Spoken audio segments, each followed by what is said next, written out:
बनाते और LIC को भेजते हैं। ये जो 322 वाला है सर, ये कुछ टाइम पहले मेरा डाटा एंट्री ऑपरेटर भी मुझे नहीं बता पा रहा ऑफिस में सर। तो CDP ऑफिस के अंदर से पासवर्ड ले लो। ये 322 के आपको डिटेल तो दिख जाएगी, कौन आदमी है, किस गांव की है, किस गांव की। और परसों से ही कोशिश कर रहे हो सर, जब से ये पता चला आप अपनी डायरेक्टर हेमा शर्मा से चंडीगढ़ बात करो, 1 मिनट में बता होता ना। तो यहाँ जिला प्रशासन को पता, DC साहब ने मेरे को एक बार भी फोन नहीं किया इस बारे में कि हमारे जिले के अंदर क्या ये LIC की पॉलिसी आप आज लो, तो उसका तो 2 साल का ब्याज किया, उस लड़की को तो 90,000 मिलेंगे। आपके ये कंप्यूटर तो आते रहेंगे, ज्यादातर यही है। एक थोड़ी सी अच्छी बात ये लग रही है कि 1038 महिलाओं में आपको 3 नंबर दिए, मगर मेरा मापदंड आपने सुन लिया होगा कितना है? कितना है? 5 में से कितना होना चाहिए? 5 ही होना चाहिए। नहीं, मैं तो 4 पे भी खोल जाऊंगा। 1 जनवरी को 4 कर दो। मैं तो 37 औरतों ने मिलके आपको यहाँ पे एप्लीकेशन आदमी दे सकता है या औरत दे सकती है? नहीं सर, आदमी भी दे सकते हैं। आदमी भी दे सकता है। नहीं है, उन्होंने मिलके आपको 3 नंबर दिए, ठीक है। इसको 4 पे करिए, पेंडेंसी 300। कौन आदमी कैसे डील कर रहा है? ये आदमी सुनीता लेके बैठी हुई है, कविता लेके बैठी हुई है। DPO के लेवल पे कितनी है? 2020 की भी पेंडिंग है। तो क्या 2021 भी अब सितंबर में आ गए, फायदा मिला है। तो वो स्कीम का DC साहब इन सबको बताओ कौन सी स्कीम है, क्या फायदा मिल रहा है और कैसे मिल सकता है वो स्कीम हो। मैडम जी बहुत फॉरेस्ट प्लान लागू नहीं है, वो उससे बाहर थी सर। उसको जब दोबारा उसको क्यों अप्लाई करना पड़ा? सर उसी दिन उसने अप्लाई कर दी। आपका शुभ नाम मैं भेज दूंगा फैक्स की। Your headquarter is hereby shifted to no for 3 months। मुझे ये बता दीजिए कितने समय के अंदर ये आप इम्प्रूवमेंट नजर आएगी मुझे? जल्दी का तो मतलब ही नहीं होता ना। जल्दी मेरे लिए तो 2 घंटा है, किसी के लिए 2 महीने है। जल्दी नहीं, मुझे समय बताइए कितने समय के अंदर करेंगे आप? मेरी प्रॉब्लम नहीं है, ये पोर्टल पे शो नहीं हो रही। आप अपना पोर्टल देखिए। तो कोई भी अंत्योदय सरल पोर्टल से संबंधित यदि कोई प्रॉब्लम आती है जरा एक्सपीडाइट कराओ। हम वैसे हमारी RTM में सॉफ्टवेयर में चेंज करूंगा। RTS की टाइमलाइन तब शुरू होती है जबकि आपके पास वहां से रिपोर्ट आ जाए। तो आपका होना नहीं चाहिए, जब वहां से रिपोर्ट आ जाए तभी टाइम चालू होना चाहिए। पेंडिंग आउटसाइड RTS दिखना नहीं चाहिए कि वहां से आपके माना UP में है, वहाँ UP पुलिस की रिपोर्ट नहीं आ जाती। यदि बिहार से तो बिहार पुलिस की नहीं आ जाती। जिस दिन उनकी रिपोर्ट आती है उस दिन से काम चालू होता है।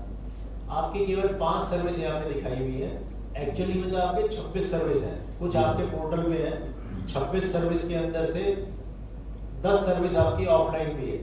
तो DC साहब का काम 546 की 546 देखना है, 26 की 26 देखना है पुलिस की। ये नहीं है कि आपने 5 ही देखनी है, क्योंकि बाकी इनके पोर्टल पे, मैं इनके पोर्टल पे भी घुस के देखता रहता हूँ कि क्या चीज है। एक तो ये हो गया सरल पोर्टल, अंत्योदय सरल पोर्टल। एक इनके जो अपने 1 मिनट, क्या नाम? ललिता नाम आपका? जी ललिता आलूरा। हाँ जी सर, वो हमारे पास लिस्ट आई हुई है BPL की, DP होल्डर के पास। हमने देख ही लिया और वो हमसे 5,000 रुपये जमा करा रहे हैं। किस चीज के लिए? राशन कार्ड के लिए। राशन कार्ड की तो बात ही नहीं कर रहे अभी, इस स्कीम की बात। आप ये मरम्मत के लिए बोल रहे हैं। सर्वे नहीं हुई है गाँव में, पर किसी का पास नहीं हुआ। कोई 1,000 रुपये मांगे, कोई 2,000 मांगे। ये बीच में पैसे खाए जा रहे हैं ये किसी देव जी के पास गया था कि जो लाभार्थी हैं उनकी मुझे एक लिस्ट दे दें। एक शिकायत आ रही थी रेगुलर की जी जिनके मकान पहले सही है उनको तो मिल रहा है, जिनके नहीं है उनको ये लेट करते हैं जानबूझकर। और वो फिर अपने को रिपेयर करा लेते हैं, फिर ये जाते हैं वहाँ उनको रिजेक्ट कर देते हैं। तो आपने इनसे लिस्ट मांगी थी? कब मांगी थी? इनको मैं आज 1 हफ्ता हो गया जी। बताओ जी क्यों लिस्ट नहीं दी? हम ये देखना 1 मिनट आप माइक को कैसे बताएं? एक माइक को ऊपर रखो। पिछले सोमवार को ये हमारे ऑफिस में गए थे जी, दोपहर की बात है सर। ये बोले कि मैं आपके ऑफिस स्टाफ के साथ मीटिंग करना चाहता हूँ। अच्छा जी। हमारा TWO पुनहाना सर कानून का ख्याल रख रहे हैं और मजहब का भी ख्याल रख रहे हैं। हर एतबार से हर पर मसला जा रहा है जी जी, और हम इसकी पूरी टाइट कर रहे हैं। बस टाइट कर रहे हो, बड़ी अच्छी बात है जी जी, और इसमें हम कोशिश कर रहे हैं और इसको बता रहे हैं अपनी तकलीफ में। और आप लोग भी है ना, ये स्कीमों का लाभ बताओ अपने आदमियों को।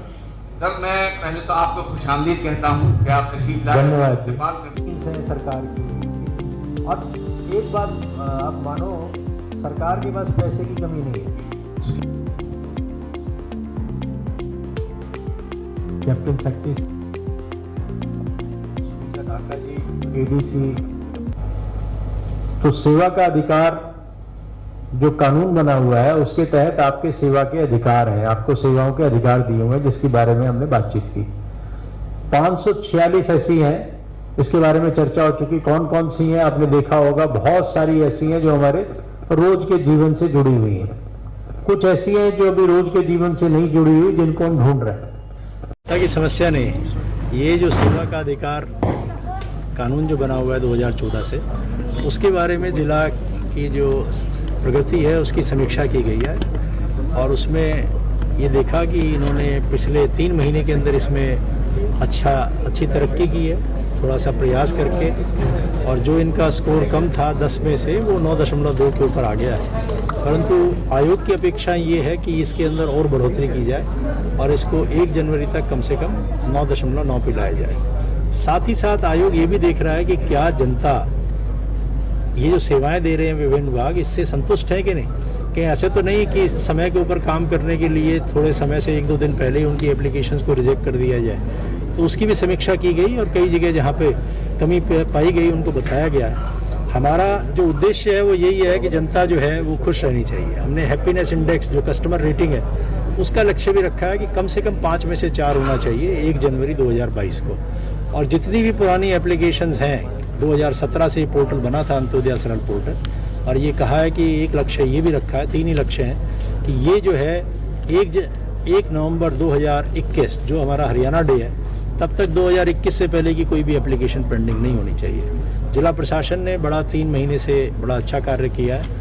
कुछ कमियां हैं यहाँ पर कि अधिकारी नहीं है, एडिशनल चार्जेस वगैरह हैं, उसको रहते हुए भी उन्होंने किया है, परंतु मुझे पूर्ण विश्वास है कि इसके रहते हुए फिर भी और ज़्यादा ये प्रयास करके इसको उन्नति इसके अंदर करेंगे। हरियाणा की बात अलग अलग प्रकार से है, जैसे यदि देखा जाए तो हमारी बेटी आपकी बेटी एक स्कीम है, उसके अंदर 95% एप्लीकेशन इसी ज़िले के अंदर पेंडिंग है। यदि 100 में से 95 यहीं पे पेंडिंग है, और हेल्थ डिपार्टमेंट के अंदर 1/3 यहाँ पे पेंडिंग है। इस प्रकार से 2 मैंने आपको बताया, परंतु और कई विभाग हैं, परंतु धीरे धीरे पेंडेंसी बहुत कम आ रही है। जैसे एक बिल्डिंग एंड कंस्ट्रक्शन वर्कर्स की पेंडेंसी 2.25 लाख की थी जब मैंने पदभार ग्रहण किया था, और आज वो लगभग 40,000 के ऊपर आ गई है। कुछ इश्यूज थे, जरूरी नहीं है कि सारे इशू जिला स्तर पे हों, कुछ कंप्यूटर के अंदर पोर्टल के इशू भी होते हैं, कुछ ऐसे इशू होते हैं जो स्कीम के अंदर कोई दिक्कत आ रही है, उस सबका समाधान करते हुए इसके ऊपर लक्ष्य के ऊपर लेके आए हैं और एक एक करके सारी चीज़ों को निपटाया जा रहा है।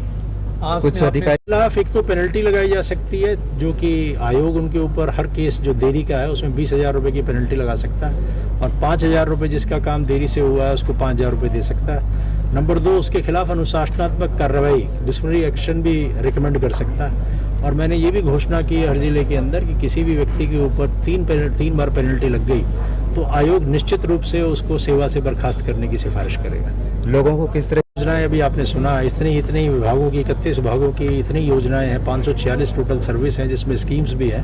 तो अलग अलग सरकार हर वर्ग का ध्यान रख रही है। इस सरकार ने अनुसूचित जाति हो, जनरल जाति हो, कोई भी जाति हो, इसके अंदर गरीब हो, हर एक का मजदूर हो, हर एक के लिए इतनी स्कीम्स बनाई हुई है कि यदि सारे अधिकारी अपनी जिम्मेदारी को समझते हुए अपनी सारी स्कीम्स को धरातल तक पहुंचा दें तो मुझे लगता है कि यहाँ पर किसी प्रकार की कोई कमी जो है नहीं रहेगी। अभी होता क्या है कि वो सरकार की स्कीम्स बताते नहीं। अभी आपके सामने देखा होगा कि एक स्कीम है जिसके अंदर केवल पुरुष के बजाय महिला अप्लाई कर सकती है, लाडली स्कीम। वो 84% 83% के करीब उसमें रिजेक्शन रेट है, और वो कह रहे थे कि प्रमुख कारण ये है कि आदमी अप्लाई कर रहा है। भाई क्यों नहीं बताया कि आदमी अप्लाई ना करे इसके अंदर? तो यदि आदमी अप्लाई कर रहा है और उसके कारण रिजेक्शन हो रही है, इसका मतलब अधिकारियों की कमी है कि या जो उनका फॉर्म भर रहा है उसकी कमी है, जो कॉमन सर्विस सेंटर है या जो सरल केंद्र है। तो यदि दोनों को यहाँ पे अभी आपके सामने निर्देश दिए, यदि दोनों अपना काम ठीक करें तो रिजेक्शन रेट कम हो जाएगा। हर रिजेक्शन के ऊपर लोग ये कहते हैं कि अच्छा सरकार काम नहीं कर रही, उसने फॉर्म भर दिया, उसका जब फॉर्म रिजेक्ट होता है तो वो कहता है सरकार ने कमी है, सरकार काम नहीं कर रही। जबकि सरकार क्या कर रही? सरकार ने अच्छी स्कीम्स बनाई, पैसे दिए, पैसे पहुंचाए हुए। किसी भी व्यक्ति ने किसी जिले में ये नहीं कहा कि हमें बजट नहीं आया ऊपर से। बजट आया हुआ है, किसी ने ये नहीं कहा आज तक कि मैं इसलिए पैसा नहीं दे पाया टाइम के ऊपर कि मेरे पास पैसे नहीं थे, ये किसी ने नहीं कहा। इसका मतलब सरकार ने स्कीम बना दी, पैसे अधिकारियों की नियुक्ति कर दी। यहाँ जरूर अधिकारियों की कमी है, परंतु उसको धरातल पे ले जाने के लिए अधिकारियों की जिम्मेदारी है, और इसको करने के लिए जो कमीशन है वो प्रतिबद्ध है कि हम इस चीज को लोगों तक पहुंचा के रहें। UHBVN उत्तर बिजली वितरण निगम, दक्षिण बिजली वितरण निगम शायद कल या परसों तक आ जाएगा। एक और डिपार्टमेंट आ जाएंगे। 2 महीने के अंदर सारे 31 के 31 डिपार्टमेंट आ जाएंगे, क्योंकि इसमें कुछ बैकएंड के ऊपर सारे अधिकारियों की ईमेल आईडी लेनी होती है, उनके टेलीफोन नंबर लेने होते हैं, मैच करना होता है, मैच करके क्योंकि 3 आदमियों को मैसेजेस जाने, तो मैचिंग वगैरह चीज चल रही है। 2 महीने के अंदर हम सारे विभागों में लागू